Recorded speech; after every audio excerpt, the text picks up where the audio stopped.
Our group, the Australian Property Investors. Grab yourself a cup of coffee or a glass of wine and check the timer up here. If you're watching live, type in #live, just so I know you're there and you're watching. And many of you watch the replay, so please type in #replay so I know that you've watched this video. This is about investing in property and creating financial freedom. This is for our freedom tribe. So if you want to invest in property, you want to create freedom, you should be watching this, so pay attention. But if you get offended easy and you're a snowflake, I suggest you switch off now because it's probably not for you. My mate George here, he retired at the age of 37 by investing in property. Mate, I feel like I'm with royalty today. I think George is a great mentor because he really does care. The George I know, I met him 3 years ago, he does care. That's why he does his work. So I can talk to you about cash flow and all those things. George is better at that than me. Property guru George Markowski from Positive Property Solution joins us now. George, good morning to you. How are you, George?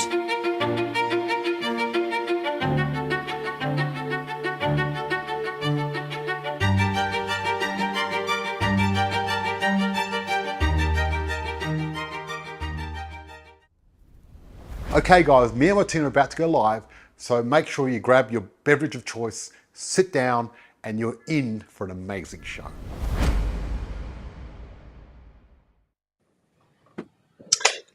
Hey Ben, welcome to the show. G'day, George. What a great intro. I'm standing up, but I've still got my beverage of choice. Fantastic, that's awesome. Well, I'm currently in Bali. I was going to just show you my view while I was here. Beautiful. Hey, that's great. Living the life. Absolutely. So I've been here for a week, checking out what's been going on and getting things organised, and it's been great.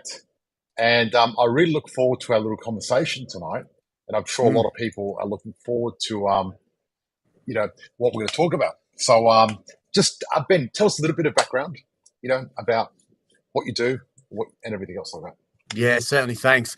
So, been back in Australia 10 years. That's just a short part of it. I met my wife, who's Swedish, in Melbourne, went over to Sweden for about 10 years, did a significant amount of property flipping, renovations, that sort of stuff over there.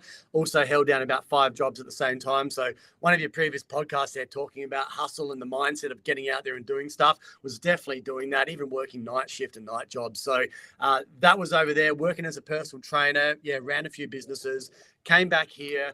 Didn't have my PT quals anymore, so I got into the mental game, working with Brian Tracy and getting into sort of business coaching, executive coaching, those sort of things. Thought I'd join the army at 40. That's kept me sharp, and I've learned a lot from being in there as well. It's such a great organisation, and I'm sure there's going to be some takeaways that I have that I can pass on as well today. Fantastic. So, from what I've heard, the Australian Armed Forces are one of the best in the world. Is that correct? They're certainly one of the best trained small armies in the world. And I should probably just put in a bit of a disclaimer right here that I am not representing the army in any way. So the thoughts and opinions here are my own. But what I am doing is taking some open source information that anyone can probably find Googling, but I'm distilling it down into a civilian perspective, a business perspective, a personal perspective, so we can get those takeaways and action them. So that's probably just one part I do want to get across, so people just don't think that I'm here representing the army or spooking the army. But certainly we are one of the best trained small armies in the world, and such a focus on high performance. Even if you look at the US militaries, look at the militaries around the world, there's such a focus on continual development, always training their guys to the best, not just physical training, the mental training, the planning, how to respond to adversity, how to respond to challenge and stress and those sort of things. And, it's been very well publicized. As I said, you're able to find it there on Google, but there's so much information out there. How do we get it down to something that any civilian, anyone can actually use and implement? Okay, great. So what I want to do is dive into some of the habits that can help us become better at investing, at life, our relationships, everything else. But quickly, before we do that, if you're watching live, please type in #live, just so I know you're watching. Please join the conversation in the chat because we're going to be doing a Q&A afterwards. So join that. And for the people watching the replay, I know a lot of you do, type in hashtag replay. We'll come back and watch who's watching. I'm watching you, watching me, watching you. It's great. Okay, Ben. So let's start with the best. Let's start with the habits. What's the number one habit that you can get to move yourself towards, taking more control over your life? Yeah, I think a really big part of that is more than just one habit. It's a routine. It's what can we do in the morning to set up our day. One thing that you'll see from militaries is, yes, they do rise early. There's certain tactical reasons for that, but even when you're in the barracks environment or anything like that, you're up early. You're up early to go to PT, personal physical training. You're up early to get straight out there, hit the gym, do your run, any of those sort of things. Such an important part of the day is to start the day right. So if your habit might not be to do an hour in the gym or something like that, is getting up and getting active. Absolutely. And I read a book called The Miracle Morning, which is really amazing. And it talks about, you got, people like David Goggins who say, make your bed if you want to be successful and things like that, because you've got one thing that you've made in the whole day. And I've sort of, now that I've moved to Bali, I've decided to do a little ritual where, I wake up, I do meditation, then I have coffee, then I have a workout, then I do breakfast, and then I do journaling. Yep. And finally, I'm ready for the day. And I like having my morning set out, because that way you know what you're doing and it's nice and simple. And I find what I love about habits, creating any good habits, is they make your life easy because there's less choices to make. You don't have to think. You're like, okay, this is what I have to do next. You know what I mean? It's great. Yeah, it's like success on autopilot. You know that you're doing these things consistently. It's moving you towards that, and then over time, maybe 3 months time, maybe 1 month time, maybe 5 years time, you look back and go, wow, look at all the stuff that I've done there just by having my morning routine sorted and just incrementally moving forward. It's another thing that, we talk about getting up and you've got your ritual and bouncing there out of bed or something like that, something that you look forward to. But let's also remember that, people talk about militaries and they're so disciplined there. They're up at 5 a.m., up at 5:30 a.m. or something like that. I can tell you that, yeah, it certainly helps to have something you want to get up for. It certainly helps having very strong guidelines that you must be up by that particular point of time. But let's remember, not everyone bounces out of bed at that time in the morning. It's about setting that routine, those expectations and those habits in place. And then over time, your circadian rhythms will change. You'll get used to going to bed early, to wake up earlier, getting a great start for the day. Absolutely. I find Queensland or Bali is a lot easier to go to bed early and wake up early because of the difference in the sun. Yep. But it's a bit harder in the southern states because, we got the sun till 9 or 10 o'clock at night in summer. Yeah. And you feel like staying awake. Yeah. Because the thing is, what a lot of people don't realize, and this is true of, your fitness life, your personal life, but also your investment life, is doing, saving money for 1 week. It's not going to help you become rich. And having a 2 good meals or 1 big workout is not going to make any difference. What it is what you do consistently that matters. Yeah. It's the consistency, as you said. Yeah, absolutely. And so how do we create consistency? How do we create habits? What do we do? Yeah, so a really big part of the habits is actually going back or going up to the 30,000 foot level and looking at, well, what is it that we want to achieve? It's about that actual goal, that path, that destination where we're looking to get to, and then breaking it down into what steps are required from there. There's a bit of a story I can sometimes talk about is that I speak to people and they've got, I've got goals, I've got, I want to make $200,000. I want to do this. And say, okay, well, what plan have you got in place? What have you put in place to get that? Oh, I haven't got anything. I've got a goal to get $200,000. That is not a goal. That is a dream. A goal is when you actually start to put things in place, when you actually start to think strategically about how are we going to get there. A goal, and then you're breaking it down into the milestones. So say, for example, a lot of the clients that I work with, we have our 5-year goal, but our yearly goal, and then we break it down in our quarters. There's more to that. Then we're breaking down what are the monthly milestones that we need to achieve our quarterly goal. Or if you've got a yearly goal, what do we need to do quarterly to achieve our yearly goal? And then breaking it down from there, we need to think about what are the consistent actions that I need to do that are going to move the dial the most. It's not just about what are these big tasks that I need to do. It's what are these consistent actions that I can do to meet that goal. So, one thing most people want to talk about is weight loss goals. Let's work out where we need to get.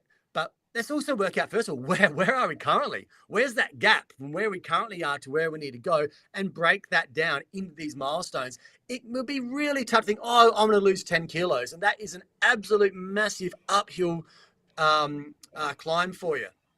But if we can break that down into, in 1 month, I'm going to lose 1 kilo. How am I going to do that? Well, I'm going to work on getting my 10,000 steps a day, and I'm going to actually start recording my calories and reduce my calories, or I'm going to implement some more healthy lifestyle choices or something like that. They're the habits that we need to do in order to reach that goal. So it's just that goal and breaking it down. From a financial perspective, like you just said there, about putting aside the $100 a week, we got to know why we're doing that. We got to know why we're doing those $100 a week. What is that goal? What is that thing that's driving us to get there? What's our why? Why do we want to get that? And really feel it and know that we've got that inside our identity and everything that we're aiming towards, but breaking it down into those sizable chunks. Beautiful. And I love the way you explained that, because I remember when The Secret came out and everyone was watching The Secret. Yeah. And everyone's like, okay, I'm manifesting. I want to be a billionaire. And then they did nothing about it. Yeah. And the problem with The Secret was, look, goal setting is so important. It's one of the fundamentals. However, like my mentor, Anthony Robbins says, massive goals without massive action are nothing. They're just they're not even real. So you need the massive action. Yeah. What I want to do is just quickly, we've got a few people commenting. I just wanted to read out some comments. We've got Geraldine from Melbourne. Hey there, George. I'm from Melbourne. Love your videos and your positive vibes. Love it. Thank you. Cool. Then we've got Christos. There's Ben Kirk. Love your work, buddy. And then I've got another person on Facebook saying, grew up in Ireland, no light till 8:30 a.m. and I still can't adjust to life before 7 a.m. here. My toddler makes the goal of early mornings achievable. The dream still remains a lie in. I can certainly identify with that, living in Sweden for 10 years. I mean, sun didn't come up till 10 a.m. Sun went down at 4 p.m. And, you're working through darkness most of the time. That is definitely challenging. One thing, well, hey, you've got some building accountability there. You've got your toddler getting you up early. I certainly had that. I also had some built-in accountability. Was I made sure I was meeting a gym buddy at 5 a.m. at the local gym. It didn't matter how much snow I had over my car. I was meeting him there at 5 a.m. And I tell you what, he had to brush snow off his car as well. I'm not going to stand him up because hey, that'd be a pretty bad move, right? So having that accountability sort of built in is really important. Like I said before, not everyone or very few people bounce out of bed at that time in the morning. It's tough. Have those accountability systems in place, and there's heaps of other little hacks and tricks and stuff like that you can do. Get your sleep monitors, get it to wake you up when you're in a high part of your sleep, not in your deep sleep. There's all that sort of stuff, and that's things you can go into at another time. There are experts out there on that, but food for thought, right? Absolutely. So, how do you help people? What do you find are most people's challenges? Let's take this back to investing, because I find with investing, most people in Australia that earn a good income, have got a mortgage, they can afford to invest. Yep. Right. But what I find, the one thing that people don't have is the belief or mindset, and they think, oh my God, it's so scary. How can what you've learned in the Army help people overcome that? Because I'd imagine in the Army, you go through scary situations too. Yeah, look, absolutely. And there's one thing that you do really well, George, in this is clarity.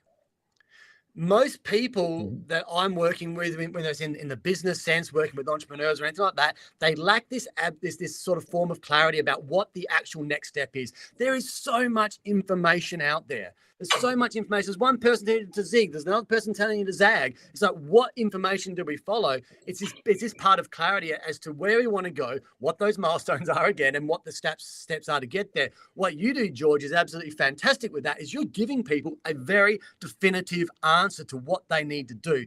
There's that clarity piece. That's the biggest thing that people have towards procrastination, towards getting started, towards feeling ready. Any of those sort of things is that clarity piece.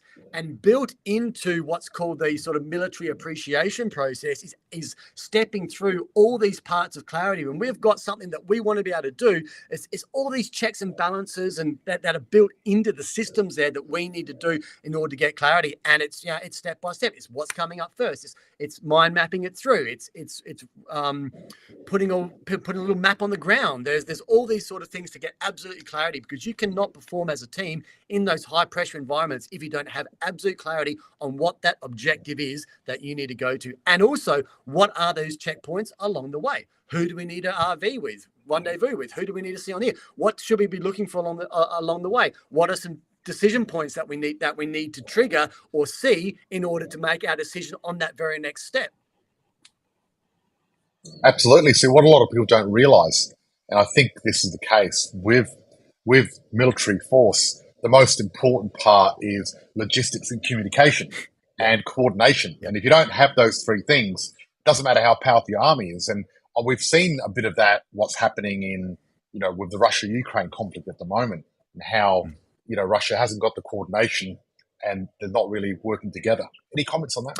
Yeah, look, they certainly had some challenges there, and yeah, that sort of back end strategy part of knowing that you've got the support system there. I mean, we can see directly how important that is in our civilian lives and how important that is in business as well, is having those support elements, which we can look to be our support circle, our mentors, or those courses that we're doing, or anything along those lines as well. Another thing that's really important though, when we're doing our planning, is let's look at the obstacles. You see, when I started doing the business coaching and executive coaching, and we say life coaching or high performance coaching or anything like that, people are always talking about, this is what I want to do, and I'm going to do this, I'm going to go out there and smash it. I've got all these things in there. And there's always these parts of when we're planning through our goals, and people are just looking on the positive side. And yeah, positive's great. Positive productivity, positive property, right? It's really important. But let's look at those obstacles that might be coming up. We've got to look at this and say, well, why haven't I achieved this already? Why haven't I got to this goal already? They're the obstacles you keep on coming up against. Sometimes those obstacles and overcoming them needs to become your new goal. And so I like to look at those obstacles. It could be, well, you know, what's the enemy going to do? Or what are these spot fires that keep coming up? All those little sorts of things. So when we're building out our goals, let's be realistic about what our obstacles are. What are the things that have prevented us at this stage of achieving our objective? And let's tackle those head on. Let's just get a plan in place. If this is to occur, then I'm gonna do this. Really important stuff. It's something that we have there in our planning process called actions on. If this occurs, we're going to do that. It becomes automated. It becomes rehearsed. It's practiced. Same sort of thing. If you know you always procrastinate when you pull up your browser and YouTube pops up, well, we've got to block it. We've got to stop doing that sort of stuff. It's about identifying what are our constant obstacles and working out ways to prevent it and stop it so we can be focused and achieve what we need to achieve. And it might be the same thing when you're putting $100 a week for your investing. What are our obstacles? Oh, I just can't help. Every time I go past Hungry Jack's, I just feel like I need to have that burger. Well, there goes what, 15, 18 bucks? That's an obstacle that you got to do. There's an obstacle to your fitness goals and health goals too. Exactly. Yeah. So, not the money. Yeah. So, but people listening, if you've been scrolling and listening to us, stay on. Don't go back to your work. What I want to do is just make an announcement. One thing I'm doing next week, and I haven't done this for a while, is I'm actually opening up our program for free to everyone. Wow. So what we're doing is we're going to be doing a 5-day test drive where people can come and join our program and come and join me and my team each night. What we're going to do is it's a bit like Mission Impossible. Our goal is going to help you create $1 million game plan to invest in property. And each night you come along for half an hour to 45 minutes. We give you a mission. You go do your homework and come back. Then we see your homework and we help you through the whole 5 days. I'm doing it absolutely free. If you want to join, type in hashtag 5 days and my team will reach out and give you the link. We've only got limited numbers. We're limiting to 100 because otherwise if there's more than 100, Zoom slows down. So we just need to do it. So there you go. Alex says self-discipline. Yes, that's correct. Yeah, absolutely. And look, I mean, this was one other thing going into the habits there. It's not really a habit, it's a principle, but this I think ties into the course and also what you're doing, George, is this idea of mentorship and coaching. And in the military, you'll find you've got two types of ranks. You've got the commission officers, and then you've got the non-commissioned officers. And generally, the commission officers come in. They might be a lieutenant. That's the sort of like 4 years after your graduation, right? A lot of young guys coming to that. You've got the captains. They might be there for 7 or 8 years, but they're still quite new in the military. They get paired up with someone that's been in the military, a sergeant or a warrant officer that's been in for 20 years plus. So you've got all these new guys, they've got these goals, got this strategy, but they're paired with someone who's been around for a period of time to give them that sort of mentorship. And then, of course, we have coaching coming from our own superior officers to coach us on how we can be better in our leadership or things like that. But that's an important part of looking at someone who's done much of this stuff before, who's got that experience, and we get paired up there. It's not necessarily a habit, but that's a very strong principle that you'll see through militaries throughout the world, is pairing a young lieutenant or a young captain with an experienced sergeant or warrant officer. I love it. That's great. That's great. So we're going to go to our private group in about 3 minutes. Yep. So before we do that, can you tell me about who do you help? How do you help them? That's what I wanted to find out. Yeah, so thanks, George. Website is wintheday.com.au. If you put a / in there and you put a PP for a positive property, then there's actually a special page for people to learn a little bit more about me. I work with primarily it's entrepreneurs. I do have a lot of CEOs, managing directors on my books as well, and we work on implementing their actual goals, the milestones, the habits. I am a bit of a habit geek, but really implementing what they want to do. We have a call every single week, and I'll ask them, "Hey, did you do those 3 main things that you said you're going to do that last week?" Yes, no. If they didn't, then they get the direct conversation. Well, why didn't you do it? What were the obstacles? What came up? How are we going to beat that again next time? What are we going to put in place so we beat that? And that's a weekly call with me. There's the accountability side of it. And I've got a tracking system that can show, and when they start with me to when they're sort of 3 months in or after that, what their growth has been, what their productivity been, what their energy's been, all that sort of stuff. So that's sort of built into one, I guess, accountability, productivity coaching package. Ben, I love the way you actually measure what happens, because there's so many people that say, we do this for you, and then after 3 months, you don't know what you've achieved. Yeah. And having a look at it visually is so good. Yeah. It's fantastic. Thanks. This is almost $100 billion Is there any special industry, deals? and people are just meet with their coaches and have a little bit of a chat, a little bit of waffle fluffle or something like that. I am not like that. My calls are 15 minutes. We get in there, we get straight down to business, we get those trackable items, and we measure them to make sure that my coaching's helping. If it's not helping people, there's no point having this relationship. Let's make sure that we track it so we can see what these movements are. And something that we'll probably talk about at another time is actually these incremental measurements, these wins, win the day, these wins that are stacking up. There's your motivation, there's your momentum, there's your discipline, all that sort of stuff built in. And that's built into this trackability system. Yep. So have we got a special deal for the people listening, or? Certainly, we've got an ebook. If they go to that link there, wintheday.com.au/pp, they can download my ebook. It is basically, it's a bit of a 5-day goal setting challenge. Book a call with me straight up there in 5 days' time, so they can actually have a call with me, and we'll put a roadmap together on your goals. It's a fantastic, super simple, really easy way to set goals. I don't want to blow this out of proportion, because most people don't set goals because they don't know how to, or it's too hard. This will make it easy. 5 days, book a call with me, completely free, non-salesy. I'm just here I really want to help your clan, George. Excellent. So look, guys, if my admin team can put the link in the chat, if you can just spell out your website for the people, the podcast listening. Sorry, yeah. I was just looking at some of the comments there. wintheday.com.au/PP for positive property. Perfect. Well, thank you so much for joining us, Ben. I really appreciate it. It's been great. I hope everyone got value out of this. And I love bringing people that I like, respect, and know on this show, and sharing our wisdom to making the world a better place. You know, we're building a better world all together, which is great. I'll meet you in the private group for our private little chat, and see you there. Thanks. See you guys. Thanks, George. Thanks, everyone.